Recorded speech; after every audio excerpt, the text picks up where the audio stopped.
Hello there, my name is Vinh and welcome to this video report where I'll be focusing on Google Translate, a multilingual neural machine translation service developed by Google, a company that I've been a consumer for many years.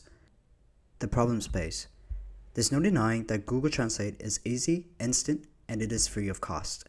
These are some of the reasons Google Translate is the most popular translation tool with over 1 billion users worldwide.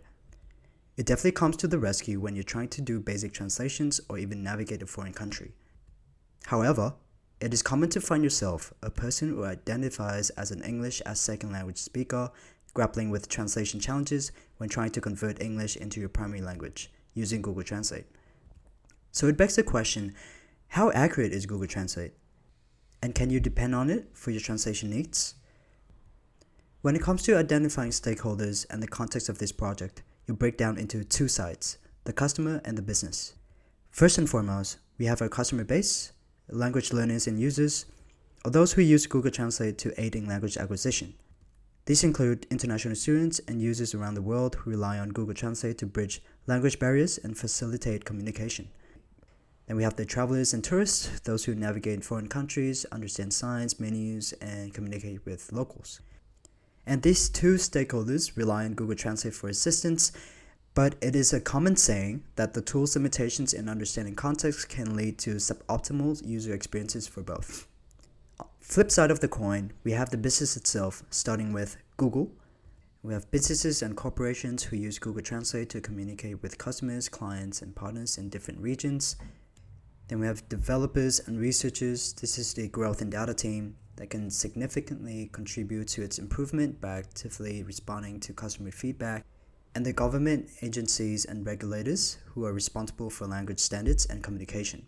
Through identifying the stakeholders, we can create and form our problem space that will guide the process of developing entrepreneurial ideas to further innovate Google Translate. As I have personally used Google Translate throughout the course of my university life, I was able to conduct a range of empathy research, which helped me build and understand an accurate interpretation of other individuals' emotional experience, including mine, with Google Translate. So the first step to that research was observation, which is to observe what other users have to say about their experience with Google Translate and the emotions they felt. I observed user experiences by researching past reviews and comments. And from my research, I discovered many positive comments about their experience, as well as negative comments that were brought to my attention. The main problems people face include some limitations in translations from other languages to English, the contextual translation issue, which have led the customers to misunderstand when communicating with people who speak other languages. In fact, a 2011 research study found that Google Translate worked well for many European languages, but not as accurate for some languages spoken in Asia. The top 10 languages for translation accuracy with English in Google Translate are listed below. In another study in 2021, conducted by the UCLA Medical Center, found that Google Translate preserved the overall meaning for 82.5% of the translations. But the accuracy between languages spanned from only 55% to 94%. Here's a brief review of the results. In general, Google Translate and most machine translation systems excel in languages with abundant training data and high market demand. This typically prioritizes language pairs involving English either as a source or target language, and often favoring European languages. Asian languages, on the other hand, tend to pose challenges because of limited available training data and unique linguistic complexities less typical for European languages. Then, I immersed myself through personally using Google Translate as the second part of my empathy research. As a Vietnamese international student, I've often found myself relying on translation tools like Google Translate to bridge the gap between my native language, Vietnamese, and the dominant language in my host country, English. Vietnamese is a language renowned for its intricacies, particularly in its system of pronouns. Unlike English, which typically use a single word for you and I, Vietnamese offered a multitude of pronouns. For example, when addressing someone in Vietnamese, you could choose from various pronouns like bạn, cậu, ông, bà, em, and much more. Each of these pronouns served a distinct purpose and conveyed subtle variations in meaning, depending on factors such as age, gender, status, or social hierarchy. Selecting the wrong one could lead to misunderstandings or, in some cases, be considered disrespectful. Now let's talk about Google Translate and its limitations. When translating from English to Vietnamese or vice versa, Google Translate typically defaulted to a single generic pronoun for you and I, which do not account for the nuanced variations that Vietnamese speakers relied on in their conversations. When I inputted an English sentence that used you without specifying the intended pronoun, Google Translate would refer it as bạn, which is a common but not necessarily appropriate choice in all situations.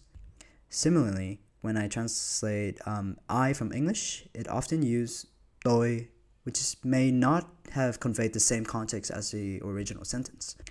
So what were the implications of Google Translate's issue for international students like me? So communication challenges, so depending on Google Translate alone, led to miscommunication as it could not capture the nuances that native speakers conveyed using various pronouns. It is also possible that Google Translate leads to cultural misunderstandings.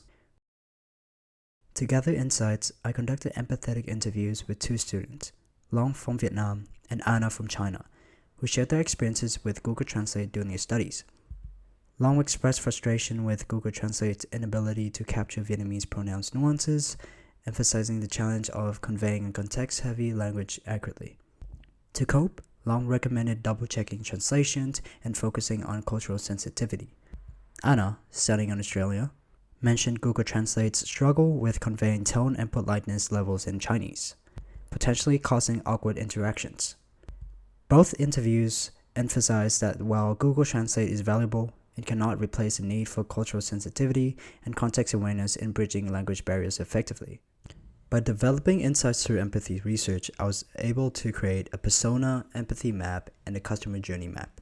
We'll be sampling on a persona of someone who will be the ideal match for Google Translate, someone like myself.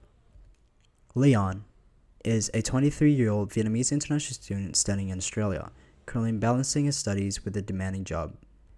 He's constantly racing against the clock to complete assignments, particularly challenging for him since they're primarily in English, his second language. His main struggle lies in understanding and referencing documents which are essential for his coursework. To bridge this gap, Leon is on the lookout for an accurate machine translation tool to ensure a better grasp of academic materials. These behavior patterns are needed as it helps identify user motivations, actions, and frustrations regarding the problem space. Using the empathy research and the persona created in the previous slides, I was able to create a journey map of what it might look like for Leon to use Google Translate and the emotions that he might feel at each phase. This helps me identify different emotions felt at each stage, which can help pinpoint specific areas that need to be improved. The first phases are the need for a translation and using Google Translate, whereby Leon doesn't understand the complicated English words and phrasing in the scholarly articles provided by his university course, and have searched up Google Translate website to input the text in and hope for a quick and reliable translation. As we go into the next phase of the journey map, it is seen that Leon becomes more anxious and frustrated as when he reviews the translated text. He noticed that there are some errors within the translation, in which he either had to make the corrections himself or find better alternatives to Google Translate. The opportunities that we can see here are implementing context-aware translations and a glossary feature for complex terms can substantially improve comprehension, allowing users to create and share translation templates, streamlines the process and fosters collaboration, and enhancement in the user-friendly correction interface. I then created an empathy map, which is synthesized from the insights from the empathy research and the core user persona, and it will allow us to understand the thoughts and feelings that someone might go through when using Google Translate. The individual using Google Translate app finds it visually appealing, but often encounters incorrect translations from English to their language, leading to confusion and frustration. They think about the difficulty of understanding complex academic content in English, feel frustrated and anxious about relying on Google Translate, and wish for a more reliable tool for their studies. They respond by copying and pasting text into the app, expressing their frustration to friends and students, and seeking help online. They might hear suggestions for other translation tools or language resources from friends, online discussions about Google Translate's limitations in academic context, and potentially discover a more reliable tool through recommendations. From the insights I've gained from the empathy research, I can translate the problem space into a point of view statement. This POV statement is, international students like Leon need a way to overcome language barriers and enhance their understanding of academic materials in a foreign language, as they navigate the challenges of studying abroad, where Google Translate often fails to capture critical nuances in pronouns. I've also created a how might we question from the POV statement that helps create a clear value proposition.